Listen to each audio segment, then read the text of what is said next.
It goes. And you're live. We're live? Just I mean, I know we're alive. just like that.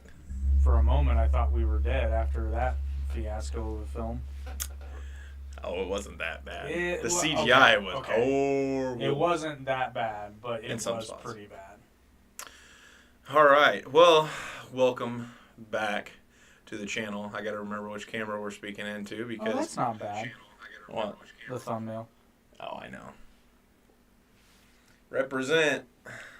I don't own a Flash shirt, so I've always liked the Flash, but the thing is, like, they can never seem to get like a decent iteration of him. Like, I think the best so far has been Grant Gustin on the CW Flash. in terms of live action, yes, but the animated versions have been pretty good. I assume I you're watched talking live Flashpoint. action. Yeah. I didn't care for it. I don't like the art style in that. The art style was weird. Yeah, Story was good. That's what I'm talking about. I don't care for that art style, and I forget which iteration. I'm a big fan of the. These aren't the technical terms, but the DCAU, which is like your Batman animated series, that art style, Bruce Timm's art style. I'm a big fan of that one. And then my favorite one is the art style that they use for the show Young Justice, but a bunch of other of the DC animated movies.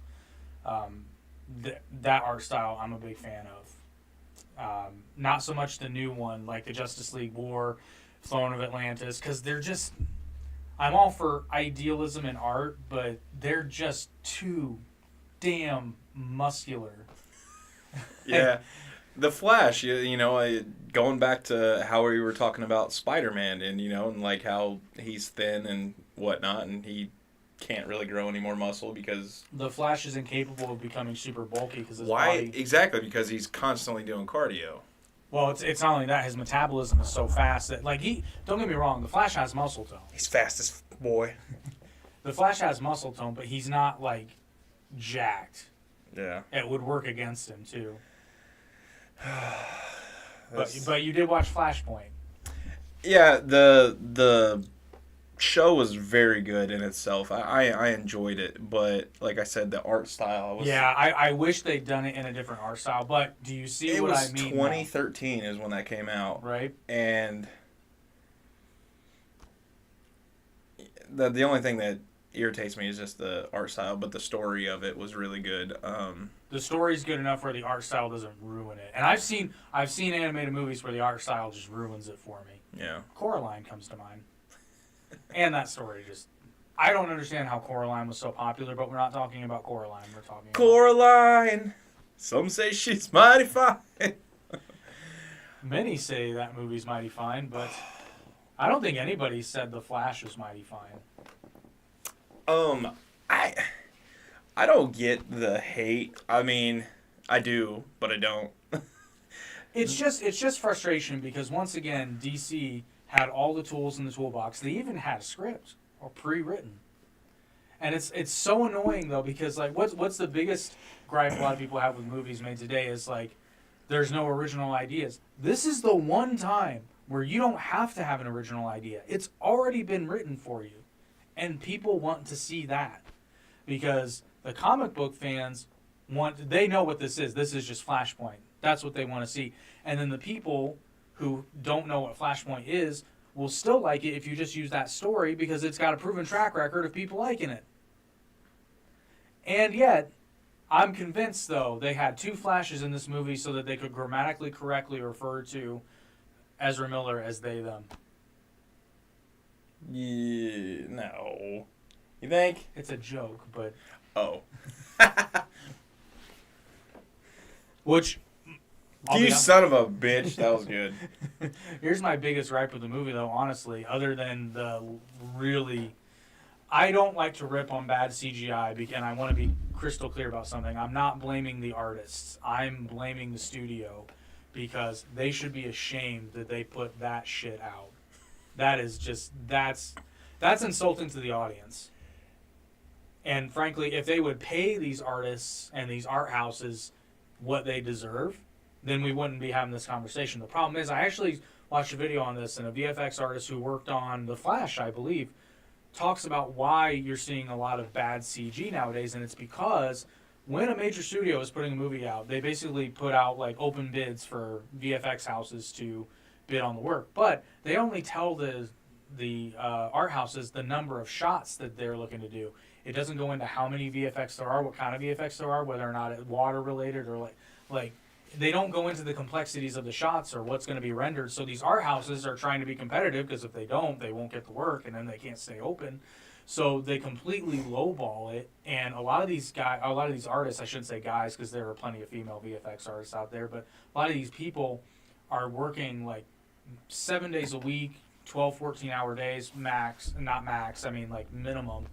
And it still looks like this to meet a deadline. Let's slow the fuck down because, case in point, this movie could have been amazing. But it's now a joke because, A, I'm sure they rushed it and they really, really force-fed the whole Ezra Miller thing, which is my second biggest gripe of the movie. Which, it really makes no sense why they rushed the movie so much because, I mean, they shelved it a couple times, because of COVID, right? Well, and Ezra Miller. Oh, that's right, and because of Ezra Miller. And so it should have, I don't know, like, it doesn't make this is one a of whole those lot of sense. This is one of those you really need to take your time movies because this could have been, like, seriously, like, one of the movie in itself is good, but the CGI was awful. The concept was there. The execution was extremely flawed in more ways than one. And he doesn't like Ezra Miller, and, I mean, it's whatever, like, but I don't really care for Ezra Miller either, but yet I don't like his interpretation of the Flash because this I Flash... didn't mind him as the Flash. Well, here's why. I might change your mind here. This Flash is not a hero. This Flash is a whiny, super awkward man-child who has not grown since the first time we've seen him on screen. And before any of you out there says, well, he learned a lesson in this movie. No, he didn't, because flashpoint, he still fucked with the timeline, as was evidenced by the end of the movie, because we still have a different Batman. Now, I know they did it for a gag, but the Flash in this movie learned nothing, because he still fucked with the timeline. He learned absolutely nothing, because he still went back and he moved the can so that his father would look up. So, okay, your mom's still dead, but you still fucked with time. Again. Now, they could have used it, if they were smarter, they could have used this to reset the DC movie universe. That's what they should have done. They could have used the Flashpoint paradox to reset everything. Well, what they really should have done was done another Crisis on Infinite Earths in movie form, but better thought out than because the comics had problems. But they could have used this as the catalyst. And why didn't Grant Gustin get a cameo? Because in Crisis on Infinite Earths, on the CW, or is it CW? Yeah, CW. Okay, on the CW, I mean, they had Ezra Miller on there. It's not like you don't own the footage. I mean, the dude he wouldn't even dress up as the Flash. He could just show up. Well, here's the thing, though. I wonder if they could get away with that. Why not? Rights and whatnot. It's all Warner Brothers. Is it? Yeah, CW is partially owned by Warner Brothers. Well, then why didn't they just use Grant Gustin? Because they're dumb. And, okay, so we have a version of Jay Garrick that we see, which only comic book nerds got that reference because there's never been a Jay Garrick movie. Yeah, but they didn't even use... But you didn't use Grant Gustin. Well, and then also they didn't even use the... I can't remember his name, from the 90s Flash show. They could have used him as Jay Garrick. Is it Garrison? Jay Garrick. Jay Garrick. Oh, but no. But we get a George Reeves and Mr. Garrison. But we get George Reeves, Christopher Reeve, and Nick Cage as Superman in cameos. That was awesome. Okay, that was awesome. But that movie never got made. But we can't get a cameo from Grant Gustin? Really? Like, what are we doing? It makes no sense to me. I'm really liking the switching of the camera. I know, it's all fancy and stuff. Because this guy figured out how to make it blur. Or I guess that's a fade, not a blur. I should know better. But I guess the best way I could sum up this movie is frustration, because they had, it's like they had everything to make the perfect cake, and then they made a really lackluster cupcake. No, they were trying to make cake and they ended up with tapioca pudding. That's a better analogy. Yeah. So do we want to try to be legit with this, or Yeah, let's try to stay in sort of chronological events of the movie. Try to, from what we can remember. Okay. Well, I mean, we did just see it, so, and we'll probably intercut some tidbits from the Flashpoint animated movie, which, I don't know, man. I've slept since then. If you haven't seen Flashpoint and you have Max, formerly HBO Max, it's on there. You should definitely watch it and compare for yourself. But so the movie begins in a very awkward. So I'll be honest, the beginning of the movie is probably the worst part of it.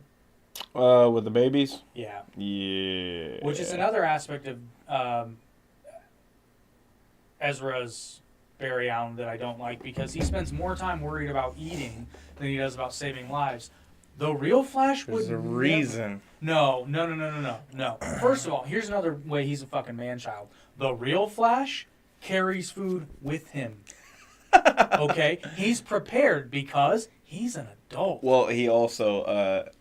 I'm pretty sure in the series on CW, didn't they like synthesize like protein bars? Yeah. Because exactly. the thing is, like, he's eating in the show. He's eating what is it? What was it? A chili cheese dog or chili dog or something like that? And he like ate it really fast, and then he was eating other stuff, and then stuff out of the vending machine. Yeah. And regardless, hi Haley. Hi Haley. Did you see The Flash? It's nice to finally catch both podcasts. Oh yeah. Well, mine's monthly, to be fair, so. I'm gonna make that bigger so we can read that. Please, yeah, because I'm old enough. I can't see that. I'm old. I'm old. I'm going to Venus. Hey. She says she has not seen it yet. Don't. Oh. Save your money. Or just watch Flashpoint on Max. Or instead. just go to a matinee and, get it cheap. Fair enough. It's not like the theater's going to be crowded. Yeah. Honestly, it was a comfortable, fun movie. I enjoyed it. If they just tweaked something. So, but what I was saying, and this is, again, they're trying so hard to be Marvel, and DC's not going to be Marvel. They've proven time and again they can't do the comedy, and they shouldn't, because DC overall is just a darker tone most of the time. Yeah. Flash is a little bit more lighthearted, but not when infants are in peril. The Flash, that's why Flash's lightheartedness works, because it catches people off guard. Like the Justice League animated series, which that's Wally West as the Flash, but same. It's Wally West, but a lot of Barry Allen characteristics. There's many times in that series where the Flash is like hardly ever serious, but when it's time to throw down, the Flash delivers. Like there's this great, I don't know, have you seen that series? Okay, so it's the 3rd season, and the major theme of that is they find out that in the future Lex Luthor kills the Flash, and it causes the Justice League to go bad, particularly Superman. So they spend the entire season kind of threading this needle about how, somehow, some way the Flash ends up dying. Well, spoiler alert, Brainiac ends up fusing with Lex Luthor, and he's got all the Justice League members kind of like incapacitated except for Flash. And then he's got this gun pointed at Flash, right? And he's like, I'm going to enjoy this, blah, blah, blah. And then Flash runs. He runs away. So, but here's the thing. So you think Flash is being a coward. But it makes sense because he knows that his death is the catalyst that makes the Justice League go rogue. But then Luthor's in the middle of monologuing, and then he kind of like does a double take and looks over. Flash has run around the entire planet to build up speed and just boom!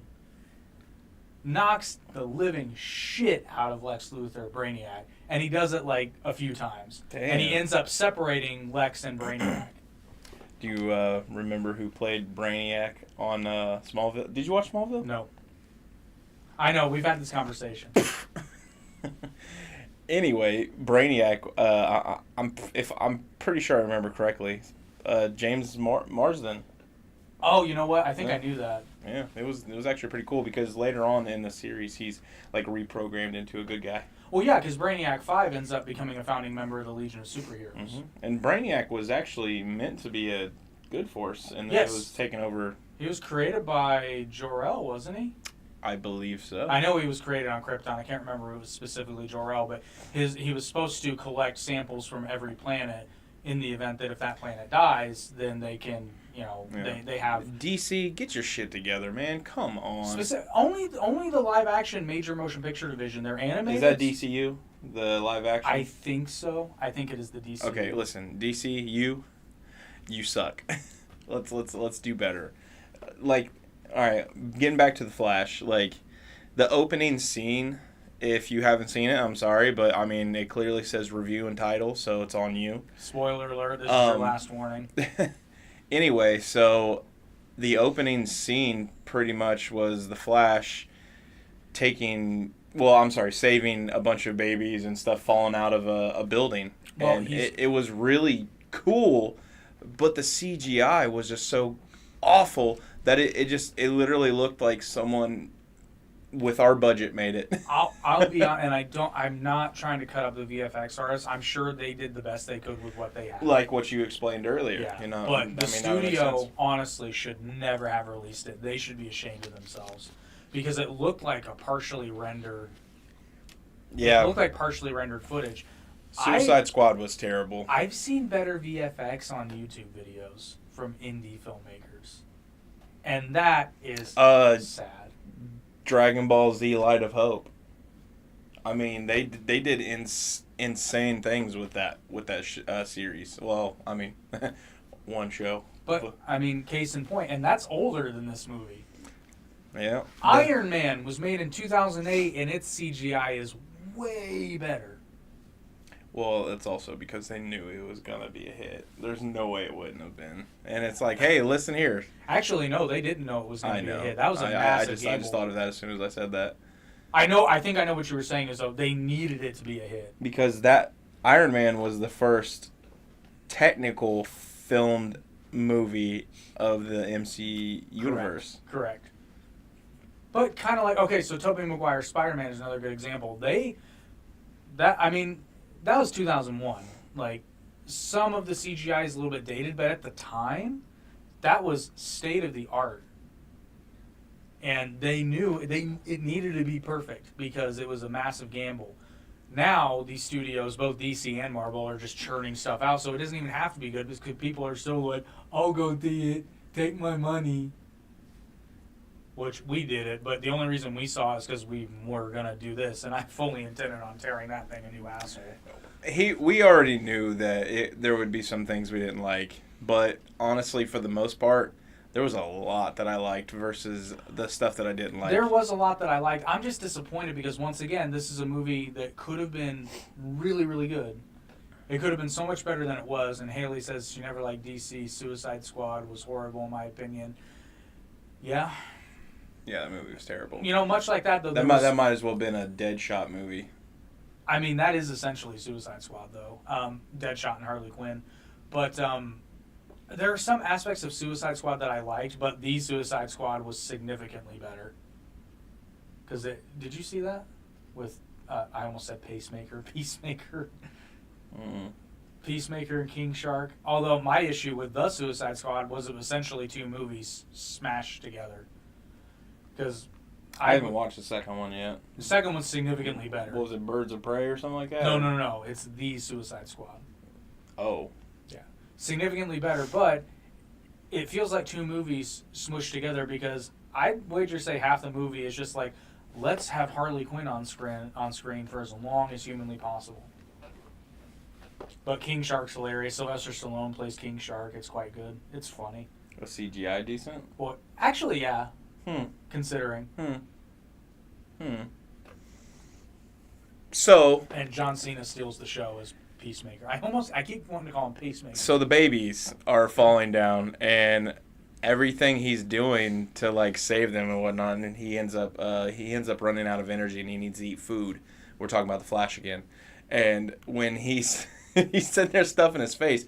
But no, if you notice, like the reason I say like he absolutely has to have energy was because he's not like Goku where he can just pull energy out of nowhere. Except he can pull it from the Speed Force. He's done it before. He did it in the Justice League movie. Did he? He pulled energy from the Speed Force to heal himself. That's how he accidentally started going back in time. But the thing is, you would think that since he knows his own powers and he knows that he just needs to eat something real quick and he can get the day saved without pulling from the Speed Force, because maybe there's something that could, like, you know, if he pulls energy from the Speed Force, maybe it could essentially shorten his life, because maybe that's why he doesn't use it as often. Maybe they never established Or, that, you know, bad things can happen from using too much energy from it. Who knows? But, yeah. It wasn't even, like, I get, it would have been one thing if they had made it more of, like, they could have done the exact same thing, but if they framed it differently, they could have made it work. Because you're right, maybe he was about to just run out of energy and then he wouldn't be able to metabolize the Speed Force or whatever. But make that a moment of tension rather than comedy. Yeah, the thing is, like, you know, like, some people want comedy and some people want tension. Well, you know, I prefer comedy. But here's the difference, though, and I'm trying to think of a different example. Because he's a funny character, in my opinion. Well, but I don't want to keep shitting on the Flash, but I will try to figure out a good. So, a lot of these movies suffer from tone issues. Birds of Prey is unnecessary. Yeah, they should have just never made that movie. They just wanted to get what's her face out in the movie. Margot Robbie. Yeah. Margot Robbie wasn't the problem with that movie, though. It was literally everything else. But it's biased. I'm just kidding. She's gorgeous, Margot. Even 10 years later. You were getting a partial in the Barbie trailer. Oh, not really. Barbie girl. So, but there's just it's a tone problem.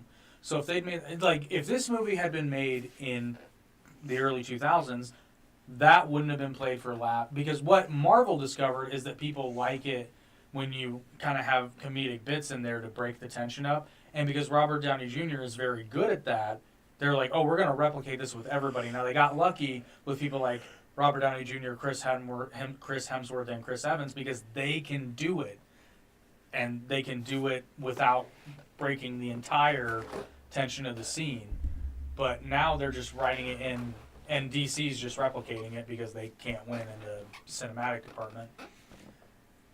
But yeah, they're playing it for comedy while he's literally juggling newborn babies that are about to fall to their death, and it just took every ounce of tension out of the scene.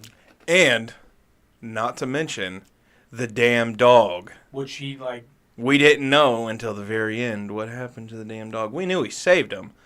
But the thing is, we weren't sure. Like, you know, like I was saying, you know, he could have pushed like a mat or something in the way, and then when the dog hit the ground, he hit the mat, you know, and then still died. Although I'm actually glad, not to jump ahead, but I'm actually glad they addressed, because I was about to say, oh yes, and he kills all the babies because he catches them. Oh, PETA. At the speed that he caught them, but he addressed it in the movie later when he's like, you can't just grab people, you have to meet force with force, which is good. I'm glad they did that. Well, and if you notice, like in any other iteration of Flash, whether it be cartoon or this or that, they don't really emphasize on how he touches people while he's moving. But the Ezra Miller's Flash, from the beginning, it shows him being very careful when he touches people while he's speeding.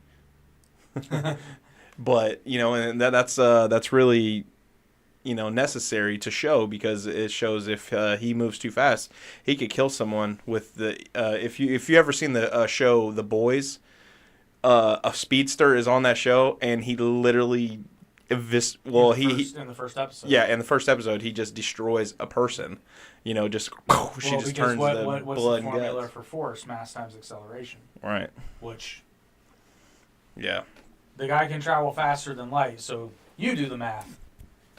So yeah, he's got to be very gingerly touching, and he's also got to. You said ginger.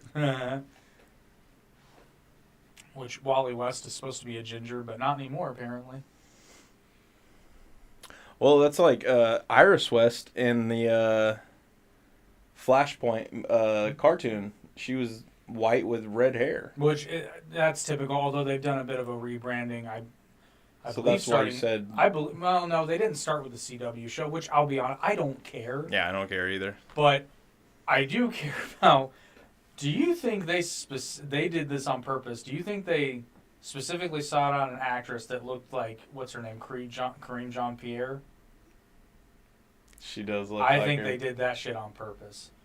Yeah, and then the funny thing is, what happened at the end of the Flash series on CW? Did you ever watch the Flash on CW? Yeah. Like, I didn't get to the end, but okay. I'm familiar. I haven't. I don't think I've seen the last season. But anyway, like how Iris West, the actor who plays Iris West, she was coming out and there was some controversy. I can't really remember what it was.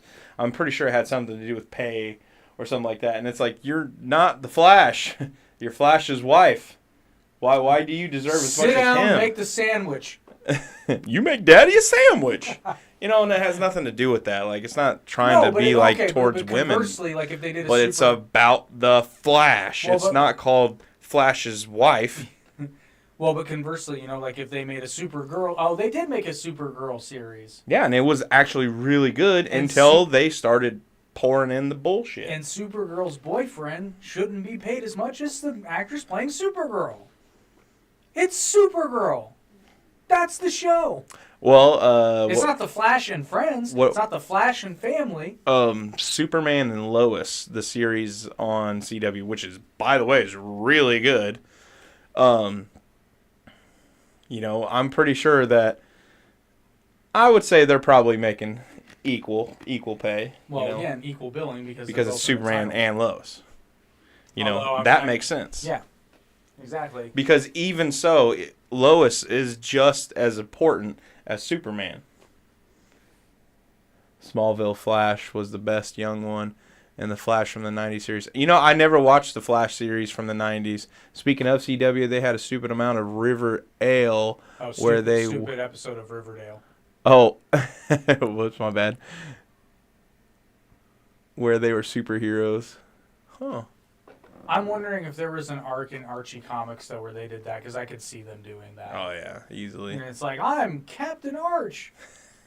I have X-ray vision. But, Get it? Because he's a pervert. Anyway. So, where are we?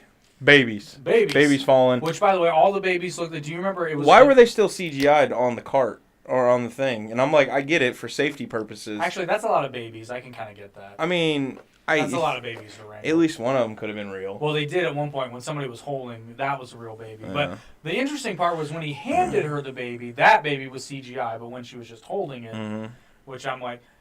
And by the way, do you remember it was the first... It was the first GIF I ever saw, the dancing baby. Oh, yeah. That's what all those babies looked like. It looked like somebody ripped a GIF off of 1997's internet and were like, that'll do. You know how I felt when I first saw that GIF for the first time?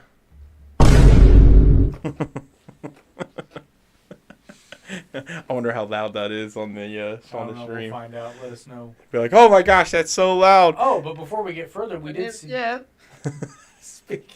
We did see the first trailer for Blue Beetle. Yeah. Which I'm excited for, but I even said it's a real shame because it's not going to do as well as they think, and it's not this movie's fault. AI brought to you by Radio Shack. Dude, I tell you what, I miss Radio Shack. It was convenient. Yeah, I mean, I get it. Everything's cheaper online, but it was so nice to be able to just walk into Radio Shack and just be able to buy whatever you want. Find your obscure not appliances, but your obscure electronics and computer parts. I spent a lot of money in there. You know what I miss? I miss fries. Still a couple of them around. Yeah, but the one that I went to is no longer there. That place was convenient as hell because if you wanted to find obscure DVDs and again, computer hardware that the average person wasn't gonna want, you could just go to the store and get it. You didn't have to buy it online. I miss those days, but I totally understand how that company went under. That place was just too big. In this new economy, it was just too massive. Even though, places like Walmart exist. Yeah, but they don't have, like, you can't go into Walmart and get it. Well, you don't. I don't even think you get IEEE 1394 reader cards anymore. But like, you could never get one. But you could never go into Walmart and get one. I know. What the hell is that? Firewire. It's an old standard for video output. I should know this. For video. Well, no, I don't know that you would ever have used Firewire because you didn't get as into it as I did. But hell, when I first started doing this shit, I used S-Video. That's old. I've got S-Video. I'm pretty sure I have an S-Video on that TV. Probably. Oh yeah, actually, I think it's on the front. That was a fancier TV back in the day. That would have been S-Video. I know. I see the red, blue, green, or red, blue, yellow. Well, that's just regular RCA. Burn! Holy crap. So yeah, we saw the trailer for Blue Beetle. Excited for that. Unfortunately, I don't think it will perform as well. Because again, Blue Beetle is one of those more obscure heroes that like comic book nerds or big fans of like the DC animated shows are into, like me. Love Blue Beetle. Most people have never heard of him. And that's a real shame because the character's awesome. But I digress. So Flash has saved the babies, and finally he's no longer hangry. Flash got himself a snack, so he's not cranky no more. But then he gets emo because he's like, my mom's dead. She's been dead, but she's still dead. I can't remember why he got triggered in the first place. Because it was his mom's birthday. I think. Yeah. Wait. And I'm sitting there thinking, I'm like, how old was Barry at that time? In this movie? Yeah, like in the present. Presumably late 20s. Late 20s. And then he was 18. Well, actually, no, we can figure this out. He was 18 in 2013. So, yeah, he's 28. Okay, so he's 28 years old in this movie. I feel smart now. And it's like he's had his powers since, like, what? For 10 years. 10 years? There you go. Why is it just now crossing his mind that he can travel in time? Well, he wasn't trying to. He was just running fast and figured it out. Oh, that's Which is perfect. That's how he figured it out in Flashpoint, too. Except, this is funny because... Hello, Steven. What does your kanji say, my friend?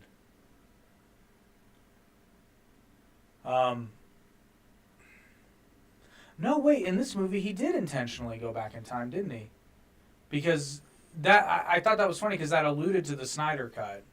Because in the Snyder Cut of Justice League, Flash does, and he knows that he can go back in time in that movie.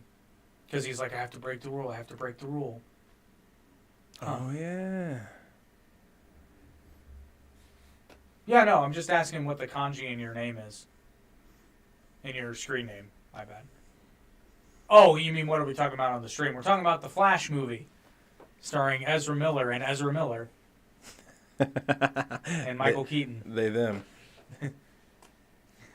They were not great. No, not at all. Where was it? Got a question for you, Steven. Did you come from the Spider-Man shorts? Please say yes. I hope so. Probably. Either that or hopefully that Flash hashtag worked. Flash tag. Flash tag. Or maybe the short. The Japanese says LOL. Then the little smiley face looking thing. Yep. Spider-Man. It's awesome. Sweet. But so Flash caught the babies, didn't save the dog. Well, no, I didn't see him do it. That we didn't see. Yeah, because at the end we didn't even really see. We just saw his hand hover on him. Well, and okay, I'm calling bullshit. And he's on still that falling. Too. He didn't save the dog because he was over there lollygagging. By the time the babies hit the ground, presumably. Miguel O'Hara. Yeah, figured. Nice. You know what's funny is he falling with the dog. You know, maybe he was just like he saw the service dog thing on it, and he was just like, you know what, you're a service dog. Help yourself. That's mean. Yeah. I was a Flash tag joke. Well, it's because he's wearing his Flash T-shirt, so he's. Yeah, I'm frustrated that he beat me to it too. I'm gonna run to the Grand Canyon in frustration. I'm back. That's actually. Want to see me do it again? That's actually one of my favorite jokes on Big Bang Theory when Sheldon stresses the Flash and does that bit. Mm. He's like, "I'm going to run the Grand Canyon and yell in frustration. I'm back." So yeah, Flash has gotten some food, saved the babies, and then he's feeling all emo. And it's weird that like Bruce obviously understands that Barry's feeling lonely and depressed, and then Barry's like, "You want to hang out?" And he's just like, "Nah." I'm sorry, but if you have essentially a child with powers Tell like me that, about who it. can he knows he can go back in time. Like, there's no way the Batman doesn't know. Let's just be Well, honest. it depends. So of course Batman knows, but especially if you're going based on the Snyder cut. Do the microphones sound like crap, or do they sound good? I can't tell if that's sarcasm or You'll have to forgive appreciation. us. Sarcasm's our first language, so we always assume. Yeah, it's okay. You know, and if there's something up, yeah, let us know so we can fix it. Yeah, because we can't hear that. We only hear this. Oh, good. Freaking amazing. Right on. Yeah, I was gonna say he's got a decent one, and mine's still good, but it's just $40, Amazon.com. his is a different type of microphone. But so yeah, I thought that was really weird characterization of Bruce, and particularly Batfleck's Bruce Wayne seems to be a little bit more intuitive. Like, not necessarily empathetic, although he's less broody and more like a real person. Who? Bruce Wayne. Oh, yeah, but yeah. Ben Affleck's Bruce Wayne. Batfleck. Nothing wrong with a Shotgun mic? What do you use your shotgun mic for? What do you do? So yeah, I thought that was super weird. But again, this movie has so many moments like that where it's like, oh, this I happened. assumed gaming. Oh, there you go. This is happening because the plot needs it to happen, not because it's what these characters would do. Right. Which is the number one way to get people to disassociate with a narrative.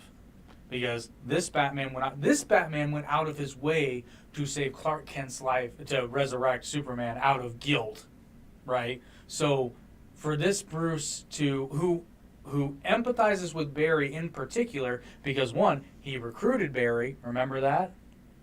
Nice, Steven. What's he got? But I'm going in one. Oh. Gotcha. Where was I going with that? So Batman recruited Barry, right?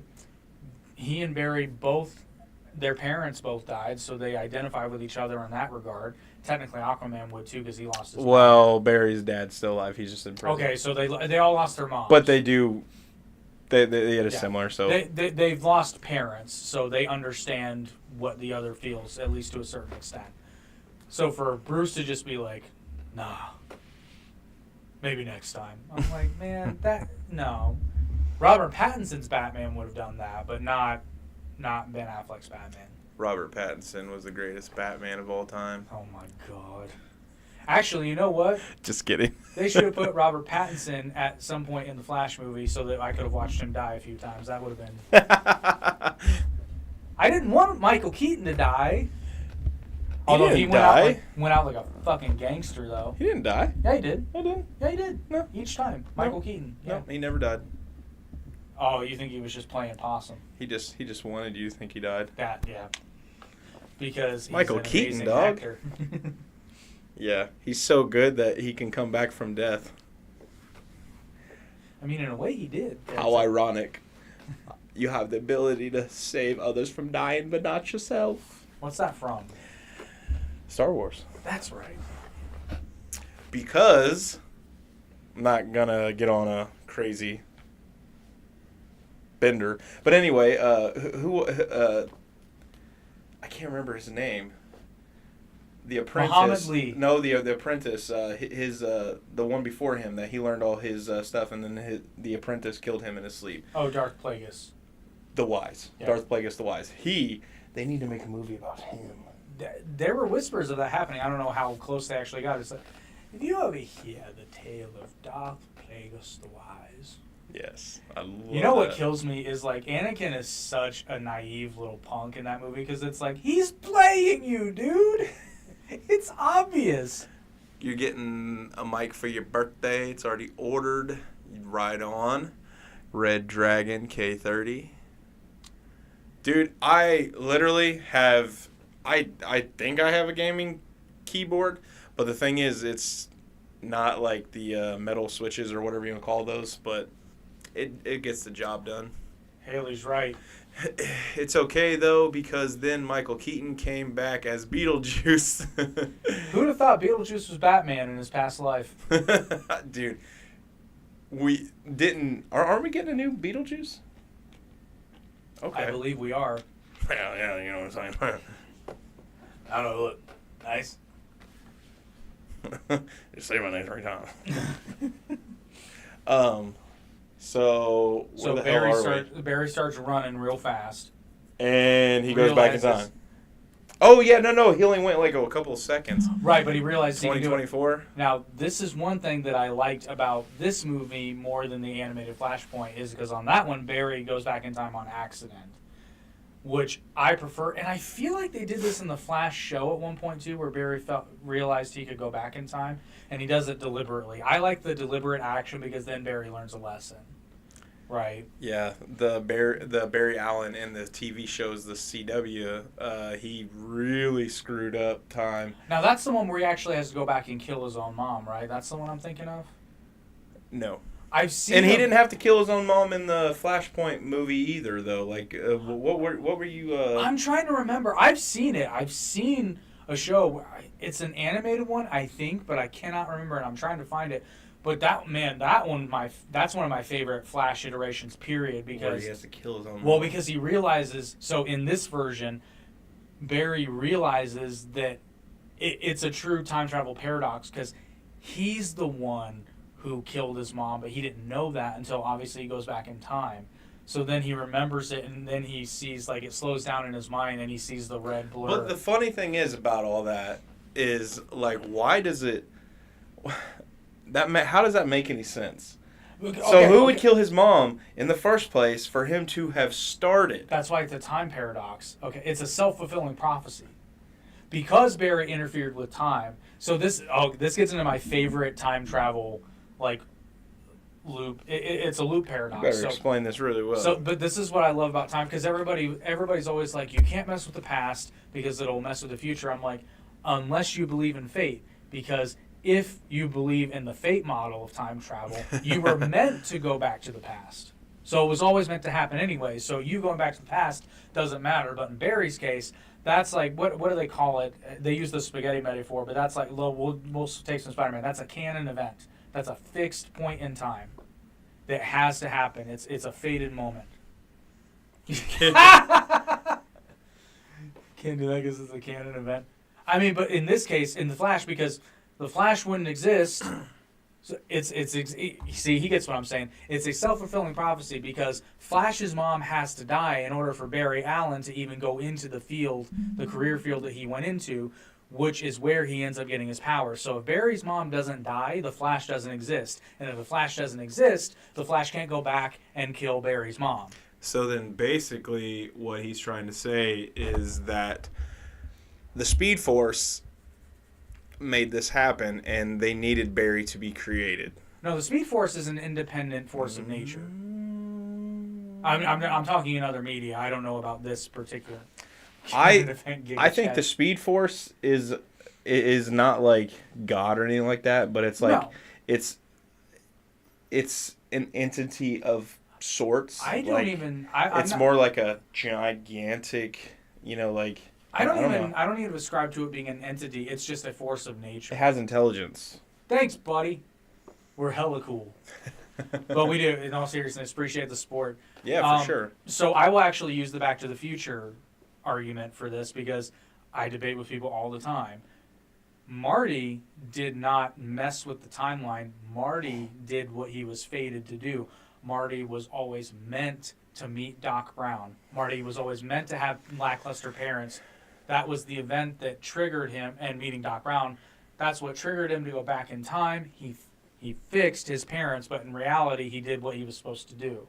So basically what you're saying is that once something that is created that can time travel, certain events have to take place because time travel was invented-ish, whatever. Not always, because actually they do a great job of explaining it. Michael Keaton uses that spaghetti metaphor. And again, Back to the Future does both. So, Spider Carnage. Do you mean movie or TV show or favorite version of Spider-Man? Spooderman.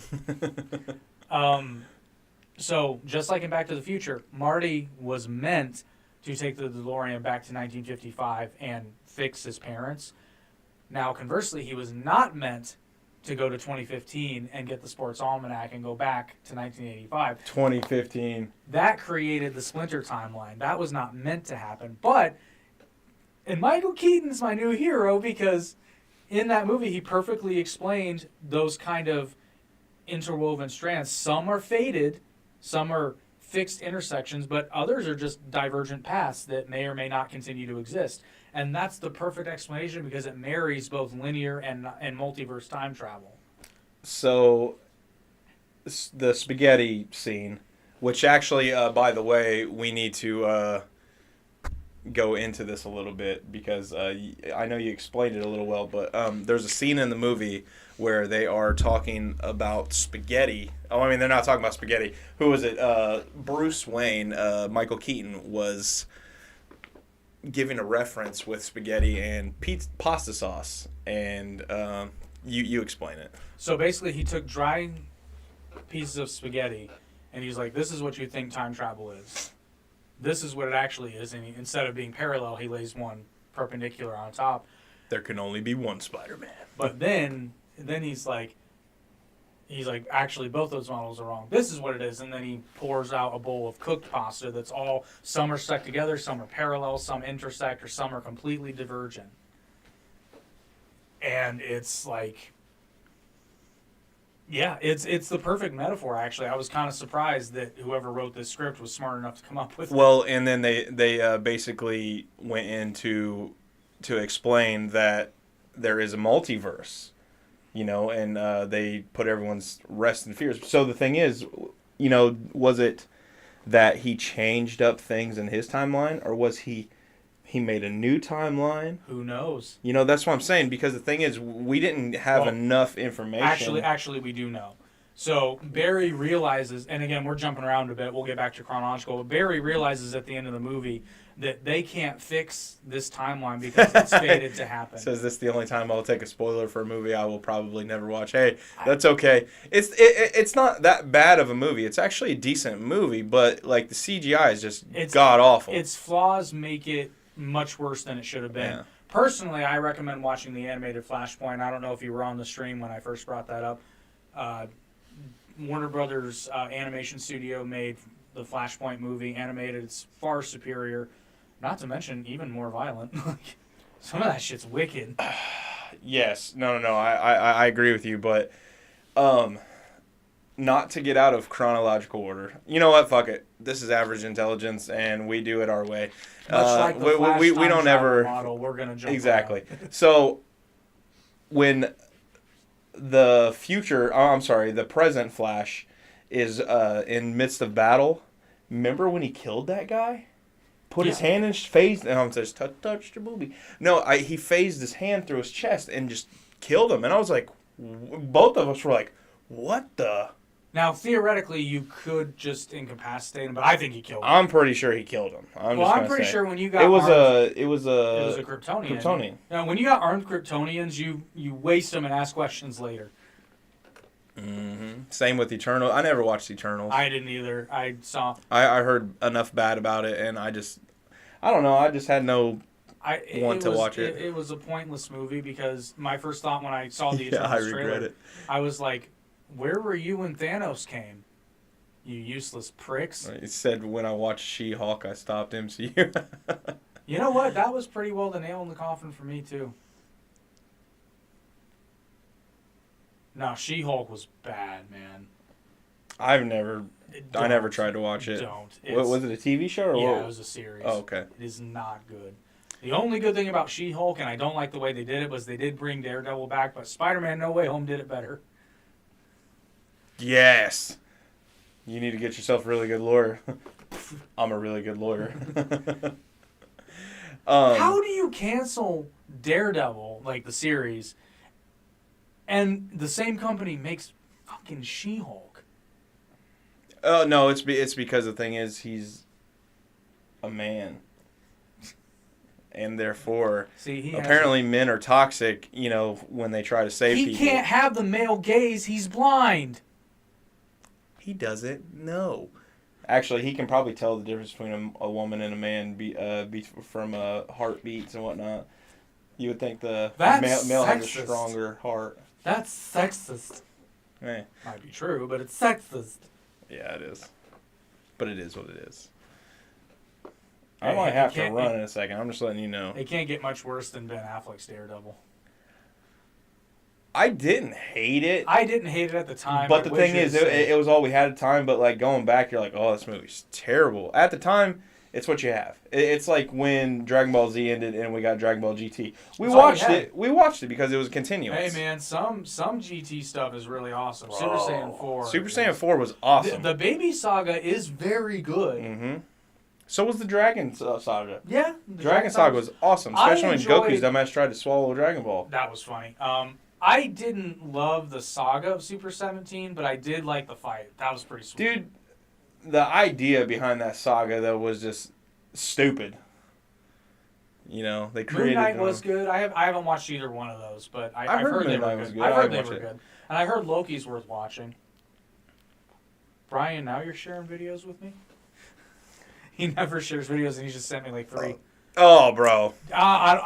There's a caveat with anime for me. I do like anime, but I don't like picky. all anime. I'm very picky, and a lot of new anime is dumpster garbage. I don't care what anyone says, dude. One Punch Man is amazing. One Punch Man is amazing. It's a gag character. People need to realize that, you know. But well, we're OG Dragon Ball fans because we were around when it got its first airing on Fox Kids. Yeah, back in like 95, 96, 95, sometime around there. 1996. Just saying, we're old. One Punch Man is God tier. Dude, One Punch Man is like beyond God tier. I'm a big fan of Yu Yu Hakusho. Death Note's good. Elfen Lied is really good. You gotta watch Attack on Titan because you'll love it. Yeah, Full Metal Alchemist was really good. That's on Netflix, isn't it? I think so. Or is it Bleach? I think they're both on. Okay. Bleach starts out really good. And my brother, I'm pretty sure it's either Bleach or Full Metal Alchemist. He's really into him, and I was like, wow, you watch anime? Full Metal Alchemist is great. It has great action and a really good story. I understand a lot of people didn't like this series, but I loved Shaman King. The art style is, I don't love it, but I really dig the story and the concept. I think it's great. See, this is how good the Flash movie was. Love how the titles would be like... Blah, blah, blah, blah, character's name dies. Oh, in Death Note. Death Note's another one you would like. Oh, yeah. I've heard about that one. Death Note, wasn't there a live-action adaptation? Yeah, but we don't talk about it. I heard it was terrible. Yeah, we don't talk about... Well, there's 2. The Japanese one, which was not great, and then there's the Netflix American adaptation, which is a fucking abortion that never should have been made. Is awful. It should be taken off next. And actually, Haley will appreciate this. How the fuck you gonna make... And I don't like Grease. I'm not a Grease fan, but they made that prequel show, The Pink Ladies. They canceled it, and they're taking it off Paramount Plus. So it's not enough that they cancel it and said they're not going to make any more episodes. They're taking it off the platform. How the fuck are you going to do that, and Netflix makes that abomination that is the Americanized Death Note, and it's still there? What? Barack? Bardock? I didn't know Obama was a Saiyan. Attack on Titan is so good. And what's weird is I normally don't like when series do such drastic changes, but Attack on Titan does it so well. Like, you start out at point A and you end up at, like, point T, and then you go to B, like, it's all over, but it does it really good. I think I said Yu Yu Hakusho is really good. Trying to think of some others. I meant Pink Ladies. I agree. He said Pink Ladies was terrible. I don't know. I haven't watched it. But my point is, like, nothing is as bad as the American Death Note. And it's still on Netflix. So, and some people really enjoyed Pink Ladies. And I think if nothing else, you should leave it on the platform for those that enjoyed it. So, getting back to The Flash, how awesome was Michael Keaton?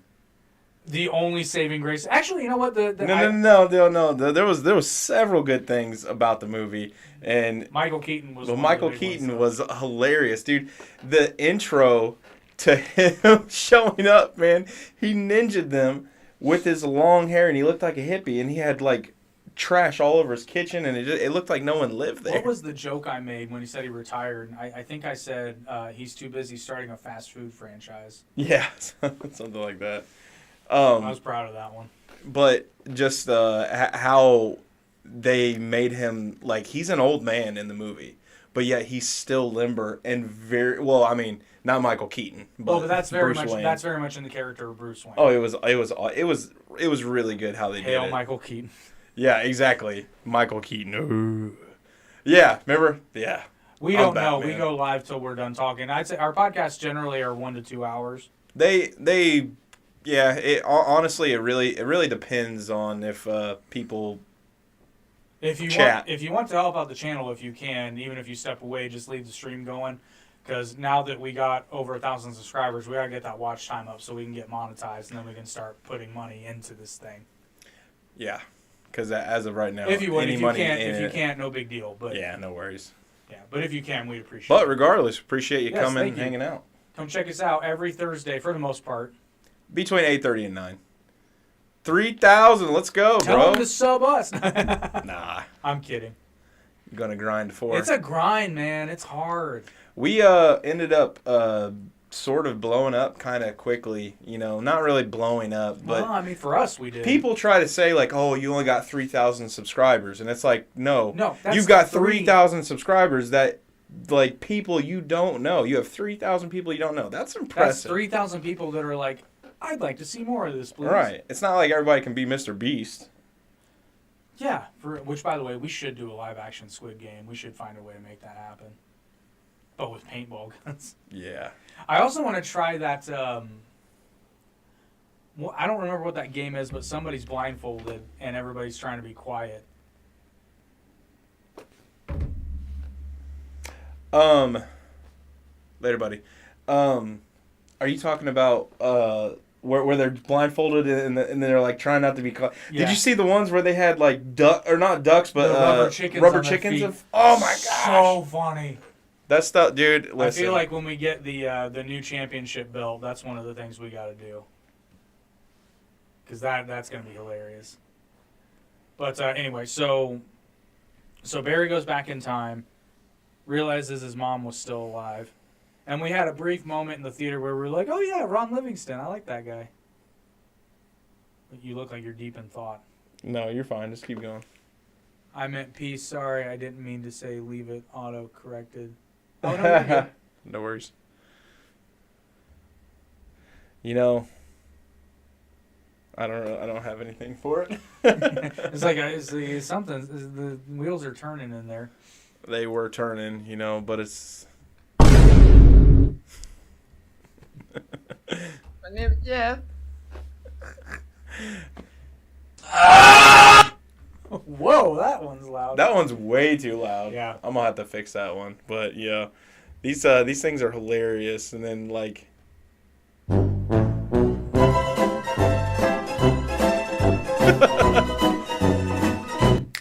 Which is appropriate for pretty much the rest of the movie until they get to Wayne Manor.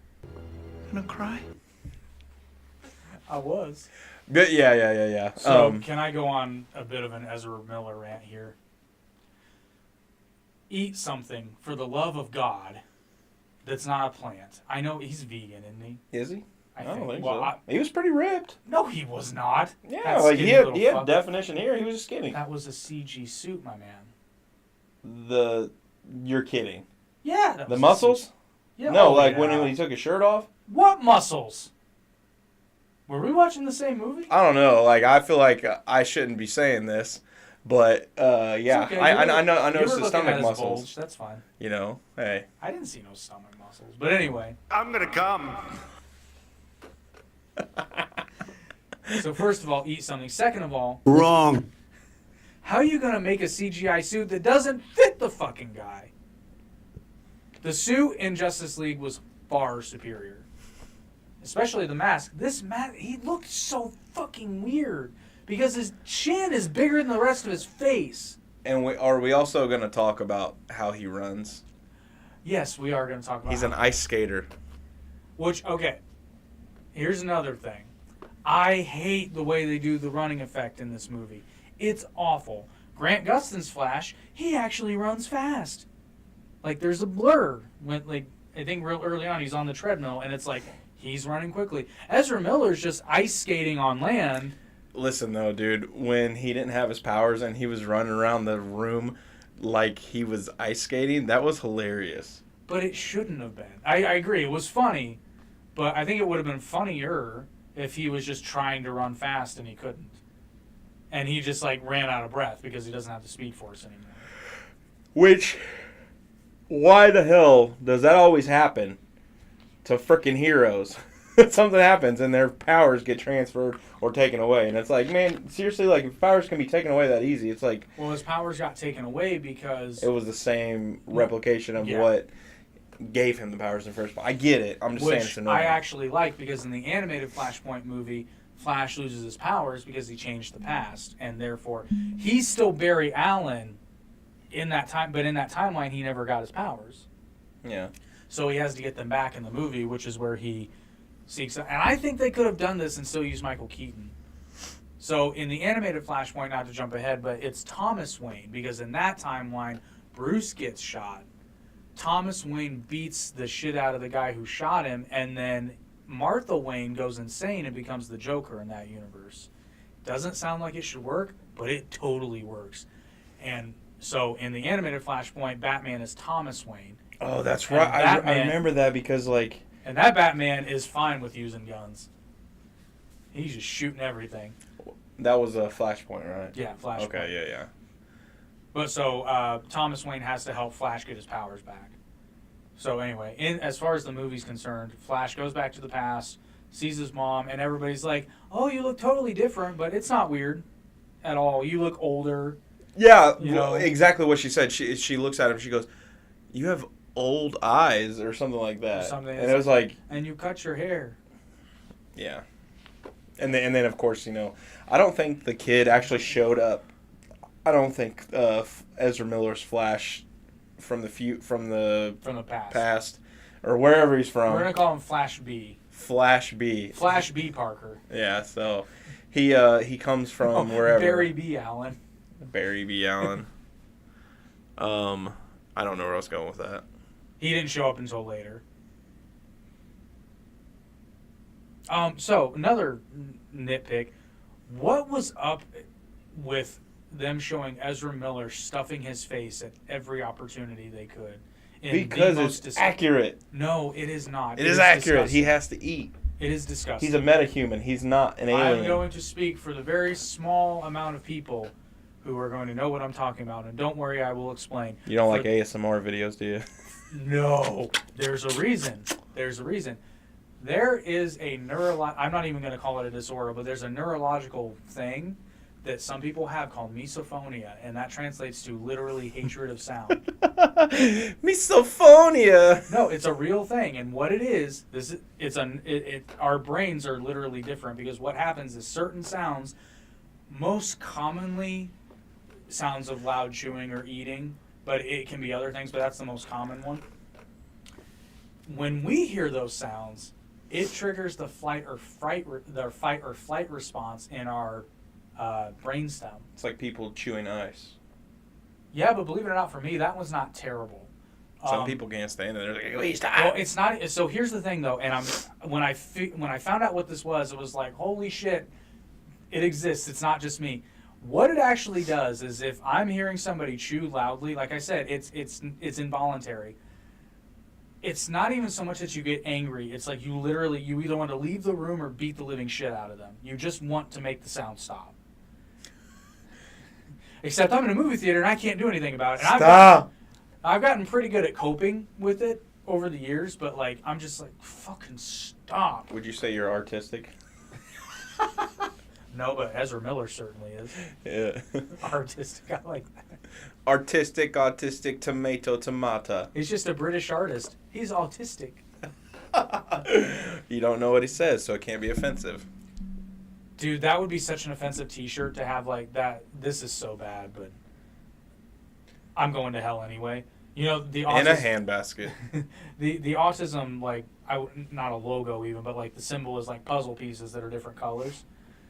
Dude, you have a T-shirt of a guy painting that, and he's an obvious artist, but then have him have like a Union Jack on his shirt and be like he's autistic. Dude, it's funny that you mentioned Jack on a shirt. Well, it's the UK flag. Simple Jack. Sometimes I got a good brain. That's oh my god. That was a good movie though. Tropical Oh Thunder. man, Tropic Thunder. Couldn't be made again today. The sad thing is, it could. That's the thing. Nobody would actually get mad. That's the really sad part about it. Is the average person is still the same person that laughed at that movie. It's just now you have activists on the internet who are just like, well, I'm bored today, so I'm going to find something to offend myself, even though I'm not black. Do you know who? So the president of the United States right now. He's kind of like Simple Jack. True international effort to pressure. Anyway, Oh. it is what it is. God, where was I going? My name is Jeff. So yes, Barry meets Barry. Barry realizes something's wrong, has to give the new Flash his powers. So they recreate that, but in doing so, Barry A loses his powers and Barry B gets Speed Force. And then that's Did he have Speed Force though? Oh yeah, because he was able to go back in time with the phasing bit Barry was B. funny. I'll give him that. The phasing bits were pretty good. That was hilarious. Like when he dropped through into someone else's apartment and he was naked. That was good. And then It's like I'm probably gonna have to move. And him setting his clothes on fire. That was good. Oh man, dude, there was so much good about this movie, and yet there was, I don't know, like, I think everyone held such. It's a C movie that should have been an A. Yeah, but I mean, everyone like was hating on Ezra Miller, and I get it. I fully get it. But at the end of the day, like, I don't watch movies for personal lives of the people who are playing them. No, I watch the movie for the characters they're portraying. I'm speaking only from Ezra Miller's acting. Right. I don't like. You know, he's not really like who was Good. it? Who was it we were talking about? Spider-Man. Andrew Garfield. Andrew Garfield's tremendous. He's like seriously like one of the best actors ever, simply just because of his body language. Ezra Miller's body language is non-existent. It's confusing. He's confused. He's confused. Yeah, exactly. He He doesn't that has know. nothing to do with anything. I didn't even take it that way. He doesn't know what the fuck he's doing. No. He doesn't know how to play Flash. He's obviously never watched any other iteration. He's just decided, I'm going to be weird and quirky because that's what I do. Because that's how Ezra Miller acts in every movie I've ever been in. I think that's just him. I know, but that's what I'm saying. Like, that doesn't make you a good actor. I mean, you got to think though. Barry Allen, before he got his powers, he was a nerd. Was he though? He wasn't a jock. Okay, but he wasn't like. Well, no, you super don't have to popular. be a jock, but He was just an average guy. He was an average guy who was right, very but smart. But Ezra Miller's not playing an average guy who's smart. Ezra Miller is playing a socially challenged, super awkward dork who's not particularly smart. But he is smart. No, he's not. They just don't portray it. Well, that's what I'm saying. I'm talking about in this movie. He's They not smart. screwed up on several things. Like they should have shown some. I mean, because he understood certain things, and you could tell he knew what he was talking about. But the thing is, they Well, didn't yeah, really so portray did him Lots. just being intelligent. They made him out to be more of an idiot in the movie. Like honestly, like Which when you make if you want to make a movie about Goku, there you go. Maybe Ezra Miller could pull it off better than Justin Chatwin. I don't know. I like Justin Chatwin. I don't like him as that. Like I like Justin Chatwin. I've been yes. watching Shameless, and have you seen that? Oh yeah. You have? Okay. Yeah, he was awesome in He's that. awesome in that. That whole movie, that series is amazing. I didn't realize how good it was. Estefania. Estefania. The girl he gets married to. Oh In gosh. season 2. Yeah. If you know, you know. She's a whore. She's like, oh, I fuck frat guys, but they're 3 pumps and done. I forgot about that. That's. Or how about when they figured out that he and Steve and Fiona had sex in the bathroom while they were on that double lunch date? Oh. Shameless is a stress test for me because, like, You seriously watch that and you're just like, you do get stressed out. you do because you're like, I have why to are watch it in you waves. know what? You know what though, and that's why it's a great show because it touches on. Shameless touches on one of the major aspects of real poverty that hardly anybody talks about. Is that these people do not know any better, and that's why it's so painful to watch. Because to anyone who's like reasonably well adjusted or even like not even affluent, but just like middle class, it's just like, why would you do that? We don't understand that frame of mind. But to them, to the Gallaghers, that's what they know. Like Ezra Miller, he doesn't know any better. Yeah, he's just like, I'm just gonna be quirky. But, you know, at the end of the day, I wouldn't waste your money to go see it. But when it comes to home video, yeah, give it a watch. Give it a watch, man. I mean, so you can, you can take a break, go do something else that's fun, and then get to the good part. Which is when they introduce Michael Keaton, which honestly, from the point where Barry goes to the past until they get to Wayne Manor, there's not really much happening. Although it's really funny because they do this bit where Eric Stoltz ends up starring. Oh, that was hilarious. Except it makes no sense. You know why? Because if Eric Stoltz had started Back to the Future, that movie would have bombed. And it would have just changed the movie completely because that's why it would have bombed. With Eric Stoltz, it was more of a serious movie. It wasn't more of like a... He was trying to play it serious, where it's like, no, this is like... This needs to be a comedy. It's a comedy. And Michael J. Fox, you want to talk about... I mean, Michael J. Fox is a good actor, but, like, Michael J. Fox just had this quality of where, like, the scene could be completely serious, and yet there's still just such a lighthearted aspect of how he is on camera, It's and just that's the way he holds himself. yeah, I mean, and that was the magic of Marty McFly, is because it was never, there was real peril in those movies, but it was never the point where you were like, he's gonna die. It's like, Yeah. oh, how's he gonna get out of this? That's it, and it personifies the 80s. It's not like, oh my god, he's gonna die. It's like, oh, how's he gonna get out of this one? See, that's the thing about the 80s movies. It was basically just the protagonist. How are they going to get out of the pickle they're in? And then you slip to the 90s, and it's like, oh, shit, how are they going to kill them off? That, or you just have somebody who videotapes trash bags blowing in the wind. Oh, man. Have you ever seen anything so beautiful? So, to skip ahead, the cameo with George Clooney. Oh, at the very end? That was pretty cool. I like that. That was good.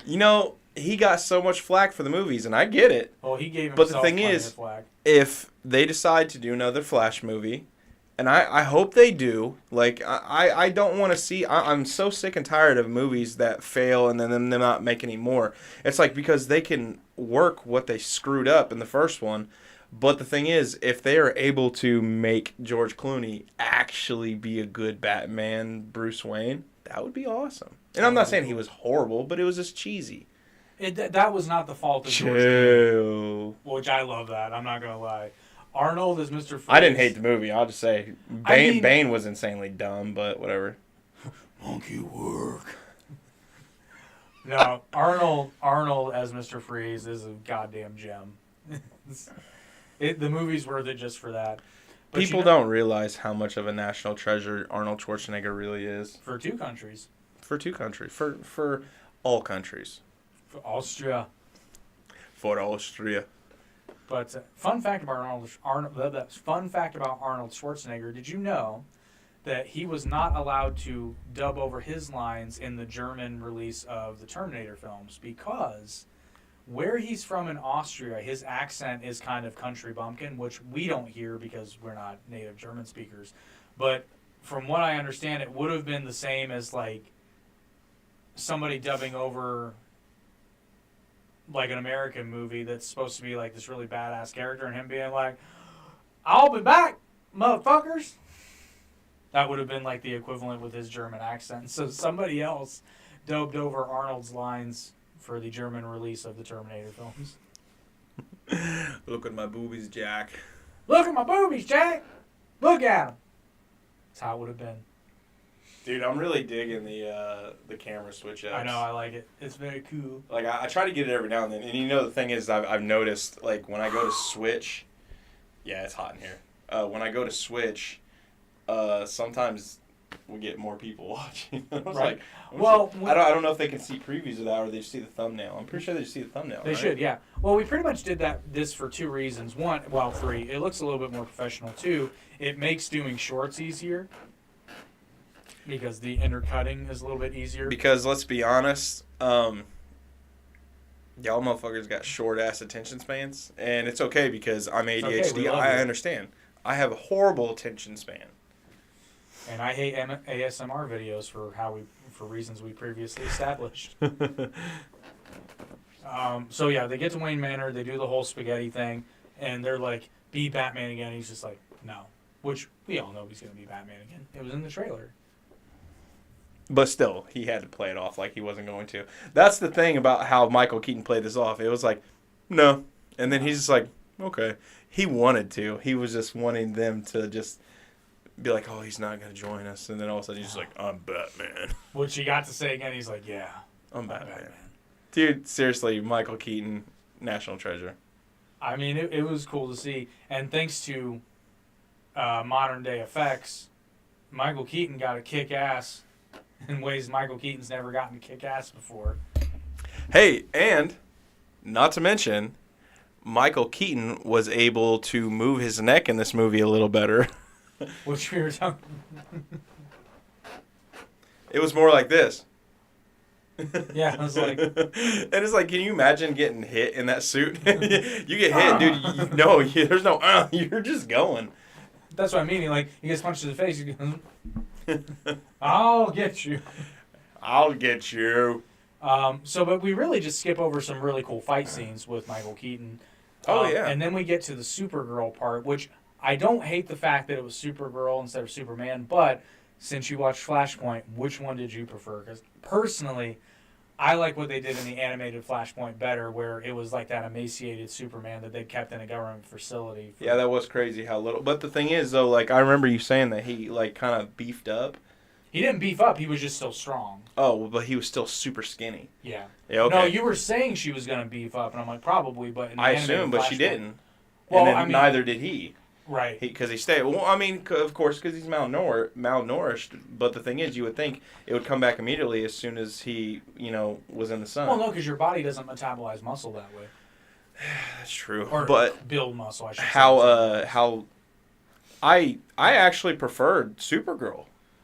I liked it because the thing is, it was essentially the same story, but I mean, that's the problem. They probably weren't trying to just but make they it the same did story. it. They did it well though, because for a character that wasn't introduced until I was at least the last half of the movie, maybe even the last third, technically, I completely understood her motivations. I understand why she didn't want to immediately sign up to save the world. It made sense. But then when she found out what happened to her cousin, and the whole reason she was sent was to protect her cousin, Kal-El, I totally get her motivations. Because Zod killed him as a baby. It made perfect sense. Yeah, that was pretty crazy. And I was like, oh, I know you're not going to, but I want you to cave his fucking skull in. Because I'm sorry, anybody that kills a baby for any reason, fuck you. Careful. No, don't give me that baby Hitler shit. I ain't talking about that. Oh, well, no, I'm not talking about that. Anyway. Kal-El was alive. Yeah. So, I mean, in the so that was Kal-El, that was Clark Kent in Flashpoint, correct? Kal-El, yes, he never got So he was named not Clark Kent. So Yeah, he never he got had named been Clark. captured from basically the get-go. And for 30 years, he was in that red sun room, which is why he had no muscles. Wow. He'd never seen the sun. And he was literally like Skin and bones. dead. Yeah. Like basically dying. Yep. Yeah, that was pretty crazy. And then, but she, she was on the ground too. Yeah, she was pretty well skin and bones. Yeah. And then who picked her up? Flash. Yeah. Well, Barry without powers. Right. And she's like, "Why did you save me?" And he's like, "Oh, you're kind of Which was one of the few moments where, like, the character actually shined, because it's like he doesn't have powers, but it's not that they skirted around it, but they didn't really emphasize it. It was kind of in a sideline when they really should have done a close up and been like, because it's the right thing to do. You just went back on what you said. What did I say? You said this Flash is not a hero. No, I meant in the beginning scene. And, Oh, and I okay. wish they would have emphasized it. So here's what I Because he was still a kid with powers. Well, he still is a kid with powers. And here's the thing, though. This is what I would have loved. I think they did this particular storyline a little too early. For the first Flash standalone film, I think that story should have been what this one ended up being, which is, because they established this in the Justice League, that Barry, while he had his powers, he hadn't been doing the hero work for all that long. And he didn't really know how to be a hero. He didn't know what it takes to be a hero. He didn't know. So it's kind of like the Hercules storyline. It's like, yeah, I'm super strong and I have these powers, but I don't really know what it means to be a hero. I would have liked this to have been a standalone Flash movie where maybe they established the ability to go back in time, but they introduce his arch nemesis, Professor Zoom. And Barry has to make sacrifices in this movie. Instead of doing the Flashpoint storyline, which would have been a good second movie, I would have preferred this to be just a standalone Flash movie where Barry has to fight somebody where he doesn't have the advantage because this person is just as fast as he is. So he has to become more resourceful. He can't just rely on being fast, and he has to make sacrifices and put himself at risk. So, one person we didn't see in this movie was Eobard Thawne. Eobard Yeah, Thawne. Professor Zoom. So, I'm just wondering because isn't most iterations isn't he the one that kills Barry's mom? There are some iterations, yes. In the CW version, that's right. That's who killed his you're mom. Right. Yep. But so in Flashpoint, the cartoon, the DC cartoon, it was just some random person. Because as the Flash is running back to stop himself from stopping his mom from being killed, oh yes, it was just some creepy guy creeping up behind her. Yes, I mean, you're it could have been whoever, but you're right. I wish know. I could remember what version it is where Barry ends up having to kill his mom, because that was gut wrenching and that was some really. That's oh. But that's what. Here's what I love about it though, because Barry. That sounds super familiar. I know, right?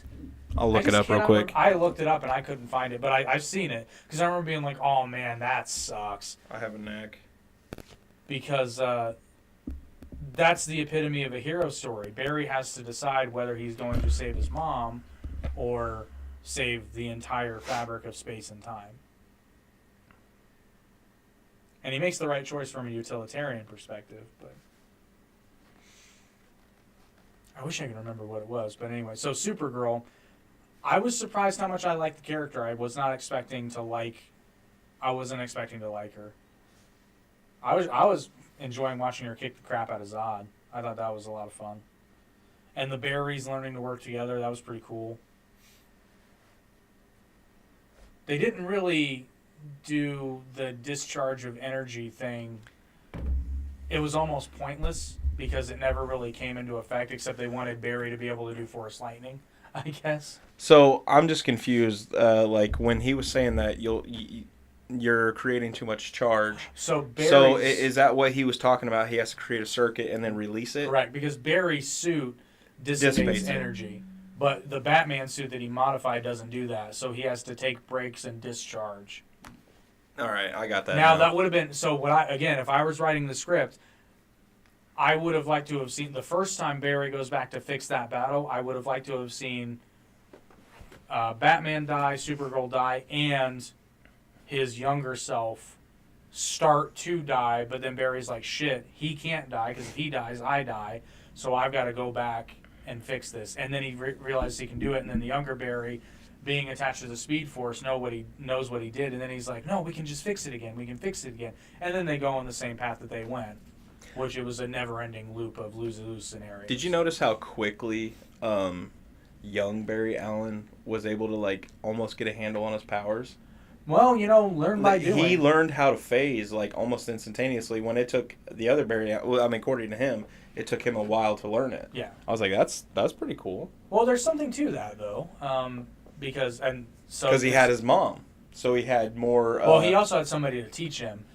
Barry, the original Barry, had to figure all of it out on his own. At least younger Barry had original Barry to give him. And that's what I'm saying. He had that healthy mindset in order to get things done and learn how to do things. Because you got to think his mom, died and his dad went to prison, so he had other people to look out for him. So the other Barry actually had a leg up, but he was also basically a spoiled brat. Yeah. And then he was basically saying that, and then of course, he heard him over talking about how his mom died, and then remember he's like, "Yeah, mom died, I know." Well, I mean, it's pretty freaking easy to figure out. I know, but he kept it pretty quiet from him. It doesn't take Batman to figure that one out. Well, Just saying. Batman's the world's greatest detective anyway. That's what I'm saying. It doesn't take Batman to figure that one out. But yeah, I would have liked to have seen young Barry almost die because of the discharge. But I did like how it became. So there's another really good episode of Young Justice where I'm not going to ruin it for you, but they end up being in a continuous lose-lose scenario.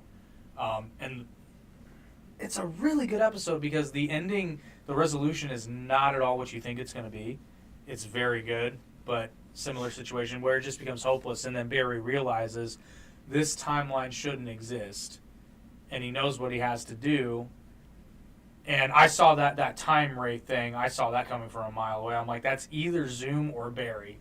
It's one of the two. It ended up being Barry. It ended up being, and I figured it was going to be Barry by the time they kept going. And it was Barry, the iteration of the young Barry. That's who that older Barry was. He's like, I didn't mean to knock you there. And he's like, I just need to go back one more time. And he's like, I've almost got it. And then literally all the universes were starting to like converge and crash into one and another. collapse upon each other. And that was like, which, before we give a little bit of love to the Nick Cage Superman, I just want to say one thing. Ezra Miller did do one bit of really good acting when he was like, how long have you been doing this? Or how long have you been here? Because he knows the answer and he just doesn't want to hear it, and he actually conveys it in his face really well. Because for one, he had gray ass hair. Well, I mean, you just see what's happening, and it makes sense. But how does the Flash age? Like, it's like, does he actually age like normal people, or would you think that his cells continuously regenerate and they're moving so fast? It depends on who you ask and what iteration, because he ages not. It's my understanding that he ages not exactly the same as a normal human, but it's pretty close. Because Jay Garrick, for example, like, he's pretty old, but he's still an old man. You know what I mean? Mm-hmm. Like, I think he's right about 105, but he's still an old man. So I think he lives a little bit longer than the average He can still human. run fast though. Well, yeah, he can still run fast, but so Outrun now death. we go. So the Nick Cage Superman bit was particularly cool and funny to me because Bro, that was so CGI'd, and they took his face straight from Con Air. well, no, they actually had test footage for that movie. Was that test footage? Yep, I believe. It looked like Con Air. Or at least they used it as a base. Remember? Well, that would have been around the time. Well, when he gets off the plane. So here, you may not be aware of this. Did you ever watch An Evening with Kevin Smith? No. Oh man, I'm not a big fan of Kevin Smith. Okay, so first of all, you should watch it because it's a. I like some of the movies he makes. I'll just. But what it is he did a college campus tour, but it's essentially a Kevin Smith stand-up, which is really funny. But he tells the story about the time he got tasked to. I can't remember if he got asked to write it or to edit the script for Superman Lives, which was the film that Nick Cage was supposed to play Superman in. And he goes through this story about how he goes over to Warner Brothers and Kevin Smith was going to write it? Well, I'm trying to remember the specific. So they brought him in because Kevin Smith and he's written some comic books, right? So Kevin Smith comes to Warner Brothers and they're like, well, can you tell us what you think about this script? And he's like, I think it sucks. He's like, this script is terrible. And then they bring him back and he says it to another studio executive. And he's like, I call my buddy back in Jersey and I'm like, I just went into Warner Brothers and told them their script sucks. And then his buddy's like, well, why didn't you offer to write it for him? He goes, fuck. So then, yes, he did get hired to write a script for Superman Lives. Now, the producer, who he says will remain nameless, but it's pretty obvious who he's talking about. I won't spoil it for you. But he says, okay, there's just a couple of things that he wants to make sure. He's like, Superman, I believe the stipulations were Superman can't fly and he has to fight a giant spider in the third act. And he tells the story about how he goes to this director, or I can't remember if it was the director or producer, but the dude's laying on a couch and he's like, okay, read the script, go. And then Kevin reads the script, and the whole time he's apparently like sitting there. And he was like, yeah, but this fucking giant spider. They're like, did he bring up the spider? He's like, yes, he did. And he was like, look, we know it's kind of weird, but he's adamant about it. Can you just figure something out, like some alien spider thing, a Thanagarian snare beast? Go with it. And this was about Nick Cage? Nick Cage was supposed to star in this movie, but that movie never ended up getting made. But this producer went on to create Wild Wild West. And what happens in the third act of Wild Wild West? Giant spider. There's a giant son of a mechanical bitch. spider. That came full circle. Which is why I'm in the theater. I'm simultaneously like, fuck, I would have loved to have seen this movie. Fucking Cage. And this is hilarious because there's the goddamn spider. Dude. Like. I have a feeling, because Kevin Smith is actually in pretty cozy with Warner Brothers. I have a feeling he was like, listen, if you're going to do this Nick Cage thing, you got to have him fight a giant spider. Which looks so cool, man. It looked really awesome. I kind of want to see the Nick Cage Superman. It's okay. Make it with CGI. I don't care. I just wanna see mean, it. they used CGI on Nick Cage's face on the unbearable weight of massive talent. There you go. Have you seen it yet? No, I need to. You said. Oh, it's so funny. And it was kind of cool seeing the nod to George Reeves and Christopher Reeve. Oh yeah, that was awesome. Like I literally I was sitting there. I was like, all right. I was like, dude, this part's just is awesome. Like, but it felt good. But the question I had was, we're seeing a lot of Superman. Yeah, that's the funny thing. Welcome we back. saw a ton. We saw a ton of Superman. We saw one other Flash, Yeah. maybe two. I think it was just the one. Yeah, Jay Garrick, right? Yeah, Jay Garrick. Yeah. No Grant Gustin. We saw we the were kinda shitty CW about version of that. Superman, didn't we?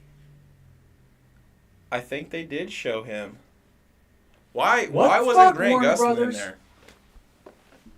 I think. I'm not sure. Now, it may have been from Lois and Clark, The Adventures of Superman, which is another decent show. Actually, no, we did not see We didn't see the Superman and CW Lois. Superman? No, we- not Superman and Lois. Lois and Clark. Different series. No, it wasn't. We didn't see Dean Cain. Oh, that's right. It was Dean Cain, wasn't it? We saw Christopher Reeves, and we didn't see Brandon Ruth. No, I which think is all we saw was Christopher Reeves and George Reeve George Reeves, and Nick Cage.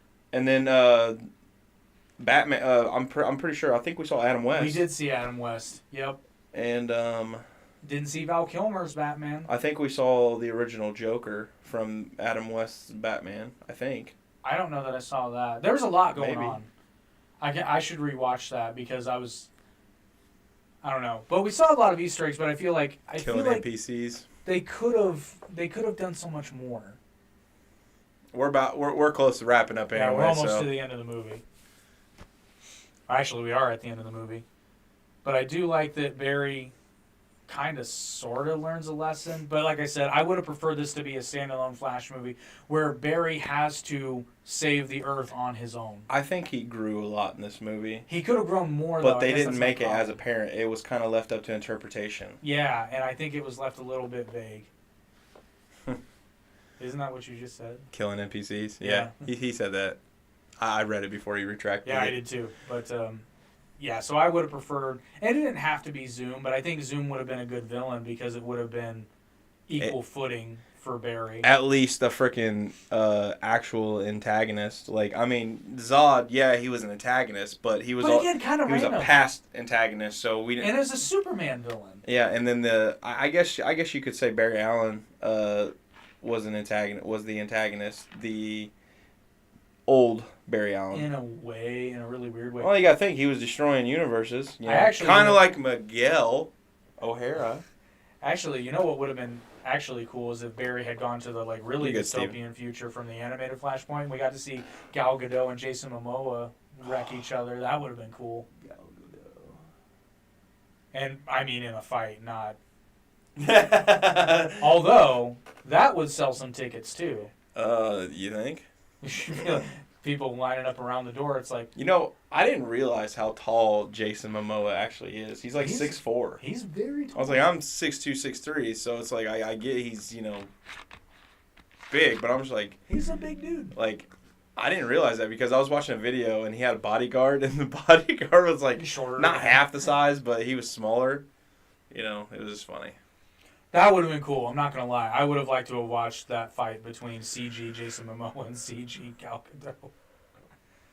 Hey, I guess I'm just disappointed though, because movies now, it's like they're, especially the big budget ones, they're just like, just CG it.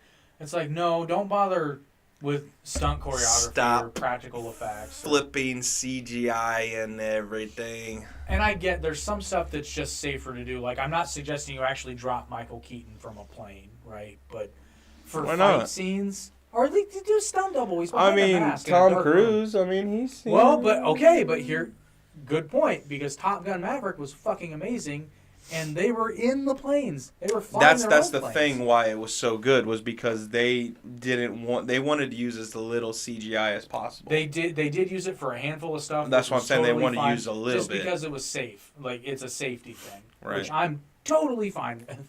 I mean, I'm sorry, but or actually no. Did you see the trailer for the new? You went to the restroom. Just get on the same level as Jackie Chan. New Mission Impossible. That looks. Did I go to the restaurant? I don't remember. I did think go. You did. That's so, right. I went before the movie Speaking started. of Jackie Chan, I was just watching a video with him where he was watching the stunt that broke his back, and it's now why he can't do his own stunts anymore. Or I don't know if he's acting still. I think he's still acting, but I think he's doing more like. I love Jackie Chan. Well, not only that, Jackie Chan is also like a really good actor. Did you see the movie The Foreigner? Yeah, no. I started to watch it. I couldn't. It's good. My favorite Jackie Chan movie, dude, always will be Rumble in the Bronx. Everybody's like, no, Rush Hour, Rush Hour. I'm like, no dude, Rumble in the Bronx. Rumble in the Bronx. Like, don't get me wrong, Rush Hour is really good. Rush Hour is really good, but Rumble in the Bronx, dude, is amazing. Shanghai Noon is an underrated film, I'm just saying. I'm not saying it's better than Rumble in the Bronx. Uno Mas. Look at that. Bro. We've done two podcasts listen, on Cobra Kai. check out our Cobra Kai stuff. The season 5 review is actually really good. I'm actually proud of that podcast. I'm telling you right now, though, I cannot wait for season 6. But I'm also excited to see our boy Zolo in Blue Beetle. He's got them skills. Mm-hmm. I got scales. You remember that guy? I got skills. They're multiplying. Oh, man. Where are we at? The end of the movie. Yeah. Barry decides he's got to stop himself from... Wait, no, was that the animated Flashpoint? Yeah, in the animated Flashpoint, Barry actually stops himself. It is, man. It's sick. It's pretty good. I'm just wondering how they're gonna rectify the situation if Daniel and Lawrence are gonna come together and start their own dojo and then rename it or keep it as. I think they should stick with Miyagi Do. Well, Miyagi Kai.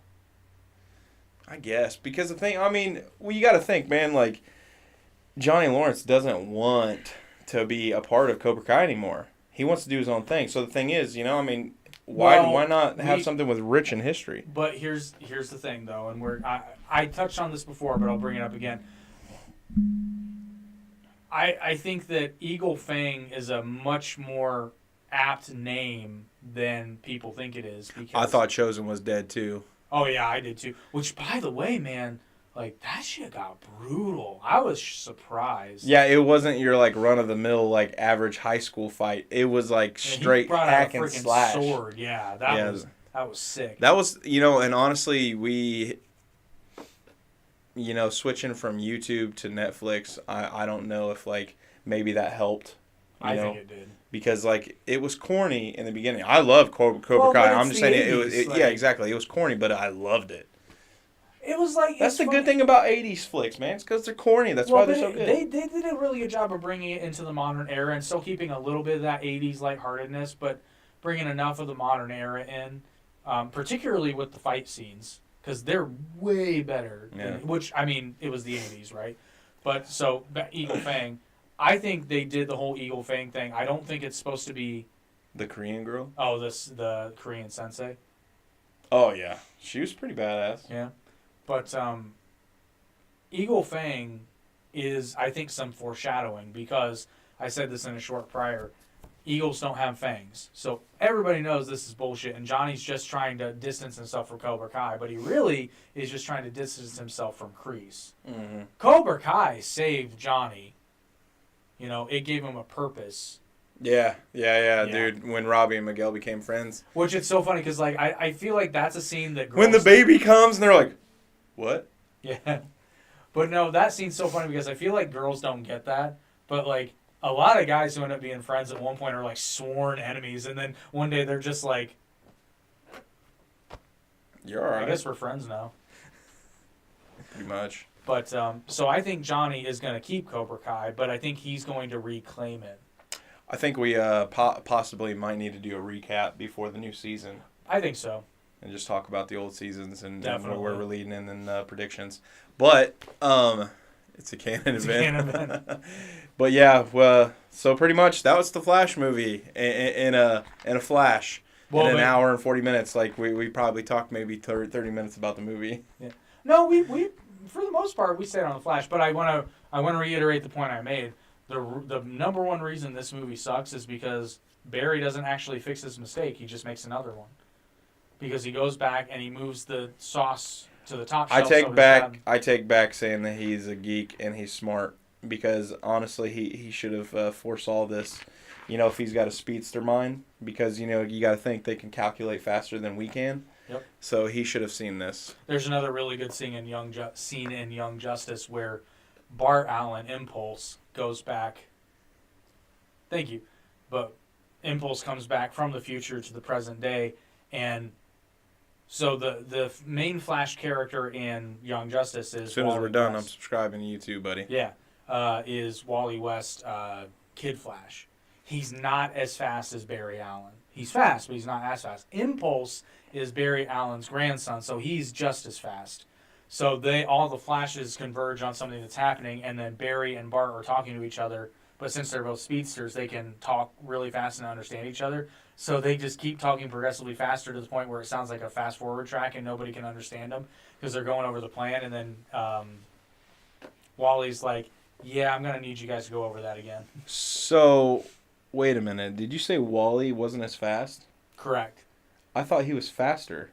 In some iterations, he is. In Young See, Justice, man, he's not. Stay freaking consistent. Which it doesn't make sense for Wally West to be faster because he replicates the Flash's experiment. So at the very least, he'd be equal, not faster. I got a question for you, Steven. How long did it take you to get to 3,000 subs? But anyway, what? Well, I was done. So Okay. It's just Barry and Bart are talking so fast that nobody else can understand them. But to your point, their brains do work faster. And there's another moment where it's like, it's another Justice League episode where Sinestro. Wow. That's really good. That's not bad. So All right. the Flash is going up against Sinestro, and Sinestro's like, my ring uses light. It's just as fast as you are. And then Flash actually says, he's like, yeah, but your brain's not as fast as mine. Oh yeah, dude. same. I joined YouTube in like 2007. So We started doing it seriously in 2020, but we didn't know what we were doing. And we didn't know how to get the subscribers. But then thanks to Andrew Tate, we figured out YouTube Shorts. And yeah. which, look at that, we're fucking at the end of the podcast, and now we got 7. Oh, dude, we've had 7 I know. before. I know, but people usually come in late, but just go back and watch it. I know, that's why you need to just have an hour where I have 5 subs and I have 1 video out. Because people love you, Toast. It's the Canadian in you. Oh, shit. Dude, Toast, how far are you from, like, the fires and whatnot? Are you close to any of that? I don't think he is. I was going to say, get your shit figured out so I can go outside. I think you're north of the fires that are close to you. Very, yeah, very far away. So. Well, Nice. because some of them are on the West Coast, right? That's crazy. You're only 11? Good job. Ottawa, yeah. If you're only 11, don't repeat any things we say. That's what I tell my children. Yeah, don't repeat anything I say.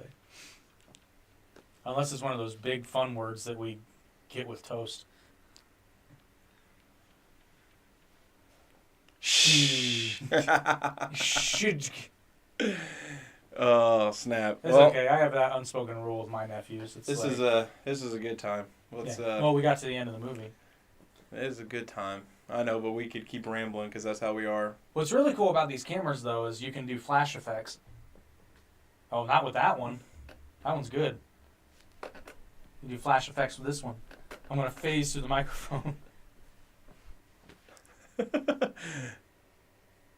We don't know how ours do either.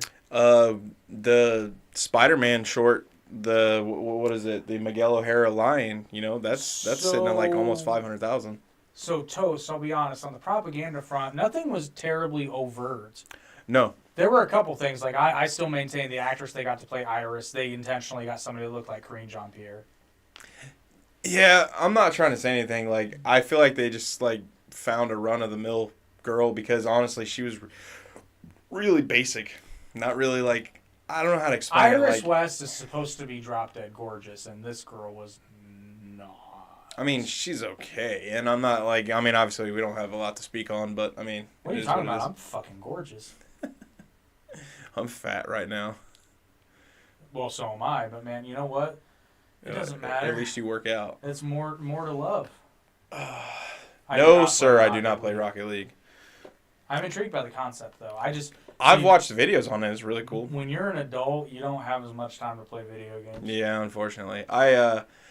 If I do play video games, it's I am gorgeous, see? Call of Duty or Grand Theft Auto 5. Toast plays Rocket League. Yeah. Oh, it's on Switch? You guys should totally play together. Two beauties. There we go. See, we just linked up two gaming buddies. That's what you get on the Average Intelligence podcast. Movie recommendations and gaming partners.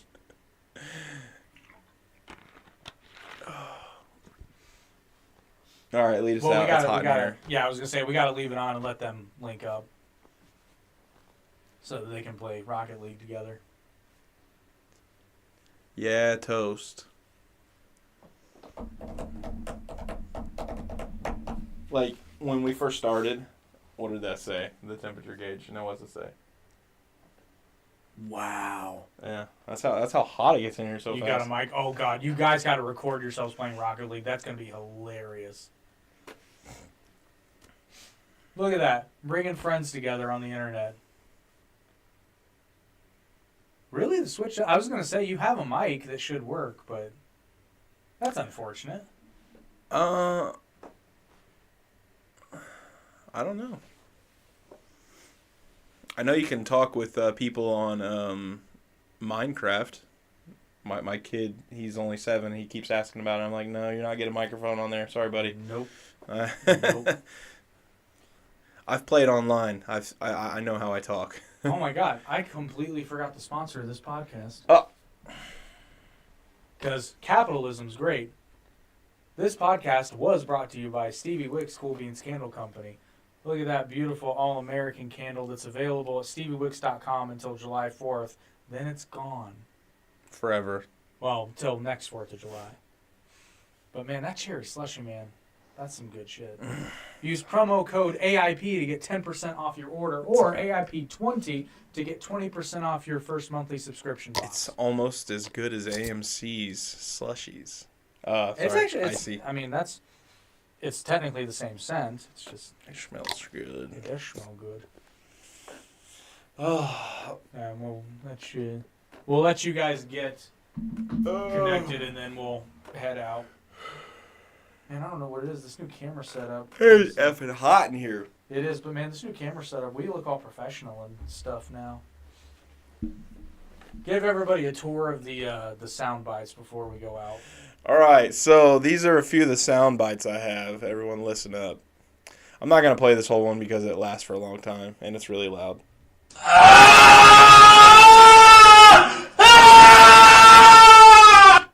All right, I'm not going to destroy anybody's ears. And then you got the beaver. Yeah. And then we got this. He says, bro. It was at this moment that he knew. he fucked up. I'm gonna come. Open the door. Open the door. Open the door. We have a the Stream Deck toast that we were talking about. Anybody says anything? Wrong. True international effort to pressure. Gonna cry?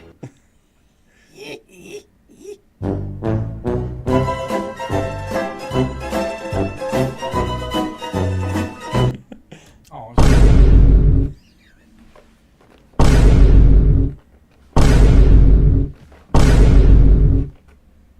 I didn't press it. Turn out no pressure. Wrong. True international effort to pressure. okay, but you guys are linked up now. So, yeah. Thank you for enjoying this episode of the Average Intelligence Podcast. Hopefully you're a little bit less average and a little bit more intelligent. But if you watch The Flash, neither of those are probably true. As always, be sure to like, share, and subscribe. And we appreciate all the new subscribers. Please just give everything a like and give us a watch. Because now that we have our 1,000 subscribers, we're trying to get monetized. So help us get that watch time up. Just watch the content. Even if you don't want to watch it, just put it on mute. Well, just send it to people that you think might like it. That too. That's the big one, because I'm a big stickler for doing things organically. I don't want to cheat. That's true. You know, I want to get there because people actually like our content. Right. So, yeah, send it to somebody. If you hated The Flash, send them this video. If they like The Flash, send them this video, and we'll set them straight. If they're an Ezra Miller fan, really send them this video. We'll set them straight. We'll set them straight. Is Ezra Miller straight? I don't know, but there was a perfect opportunity when you said we set them straight. And if you would prefer, actually, we do ask a little bit of a favor. Preferably listen on YouTube, but if you prefer to listen without the video, you can check us out on Spotify, Amazon, Apple Podcasts, Google Podcasts, YouTube Music, pretty much anywhere you can get an audio podcast, but we're really trying to build up the YouTube numbers because Spotify took away their monetization, so we'll tackle that beast later. It's not like we were making a lot of money on there. I think we got up to $6. No biggie. Nice. But we give you options. And if there's ever an episode that gets pulled off of YouTube, we put it on our Rumble page too. And episodes are coming to Twitter as well. But do us a favor and right now keep it to YouTube if you're cool with that. Yeah, we're getting the ins and outs of how to do this and whatnot, but whatever. No, it cannot. No, I think it's like $7 now. Actually, I'll tell you right now. I was gonna say, is that before tax or after tax? I don't know. Hold on, let's see. And while he's looking that up, also be sure to check out artemedia.org, where you can check out all the other podcasts that are on the Arte Podcast Network, including the Average Intelligence Podcast, but also down the middle for all you wrestling fans out there. The Arte Podcast, if you like really long, obnoxious conversations about just, it can go anywhere. We did one last night where Eric and I were just talking about how we started the podcast and where all that went. And then you can also check out, if you're a Disney and or musical fan, their new podcast on the network, Part of Your Broadway World. Their first episode dropped where they talked about the stage production of Jagged Little Pill. And there's some really exciting stuff coming down the pipe. I'm not going to spoil it, but there's some really cool stuff coming down the pipeline for that. And then Toast is actually going to have a podcast on there soon. So that'll be exciting. I know you can't see this. Let me switch to maybe mine. You got to turn your brightness down. Oh, okay. That's the trick. Oh, wow, that's still very bright. Just tell them what it is. I don't think it's $8.19. That's some bullshit. But the thing is, did you see what he said? $14 there. 14 Canadian? I would not pay $14. I would not pay $8 for a Big Mac. I'm not a fan. Yeah, but what's minimum wage in Toronto? Well, or do you guys have minimum wage? Yeah, maybe. I don't know how that works. Do you have a minimum wage in Toronto, and if so, what is it? I assume they would. Oh, really? You don't have a minimum wage? Honestly, I think minimum wage is I agree. pointless anymore. 18 for a double Big Mac. Oh, my word. Oh, minimum wage. Okay, they do have minimum wage. $15.50 Well, I mean, it's so funny. It's so funny though because every time they talk about raising the minimum wage here, they always talk about how it's not going to affect pricing. Really? well, actually, let's ask you one more question, Toast. What was the minimum wage 10 years ago? He may not know that. How old is it? Fuck, I forget now. They our age or younger? I think he's around our age. Everything is expensive. Well, I mean, yeah, Toronto's an expensive city. My parents are watching a show, and my dad has to move the PlayStation. You know what? You tell him to get his priorities straight. You're watching the Average Intelligence podcast. This is more important. Podcast. What's he watching? 10 years ago, about $12. Okay. Well, 10 years ago, so 2013. $12? Man. The dog slid everything. They made planes, man. Steve Wallace is out there, living it up though. You don't know who he is. I was gonna say he does. got any pets? Yeah, I have He's got too a many. zoo. Yeah, I have 3 big dogs and 2 cats. I've got a pit bull and a cat. I have a pit bull, a Newfoundland, and Nora is a mix of some kind. she's a shepherd, Doberman Pinscher. Dope, yeah. 3 pugs. Ooh. Yeah. Did any of them scream? He's looking a little stale. Oh, he's talking about who you were talking about, whatever his name is. What? Talking. What? Oh. No, he's talking about the guy you were just talking about. And a fat cat named Milu or Milu. Milo? But I call her Moo Moo. That's awesome. Nice. Cats always have multiple names, though. They have their proper name and then like 10 nicknames that you give them. That's true. Dumbass, dumb shit. Get out of the way. Move. I hate you. No, just kidding. I've started calling my cat Dick a lot. Well, my cats are assholes, man, because like they have these wonderful giant potty boxes, and yet they always freaking seem to pee on the side and they pee out of it. I'm like, you motherfucker. Mine has started doing this thing, particularly in the Don't morning. repeat that, Steven. That you should. No, my cat has Chonk. started doing this thing, particularly in the morning, but he'll do it all the time. Is he'll sit, because I have an end table right next to my bed where I sleep, and then he'll do this thing where he'll sit right next to me, and then he'll do this. And touch you? And you're just like, what are you doing? Well, but he starts out real soft, and then if I ignore him, then he starts using a little bit more claw each time. And I just look at him like, you are such a dick. It's like that video of that one dog. Like, the guy's just laying there, and the dog's just, like, pushing him. Eventually. Oh, shit. One morning, he just straight up slapped me in the face. I thought that was funny. Well, but anyway, we have officially digressed from The Flash. Hope you enjoyed this episode. Be sure to tune in next week when we'll talk about something else. Yeah, we never know until generally the day before. Yeah, we should get better about that. But new stuff always happens, so Exactly. Happens all the time. Hey, guys, thanks for coming in and hanging out and chatting with us. We check out appreciate some it. of the older episodes. They're all on YouTube. Cheers. I don't know what I was holding, but Yeah. True international effort to pressure. Goodbye, everybody.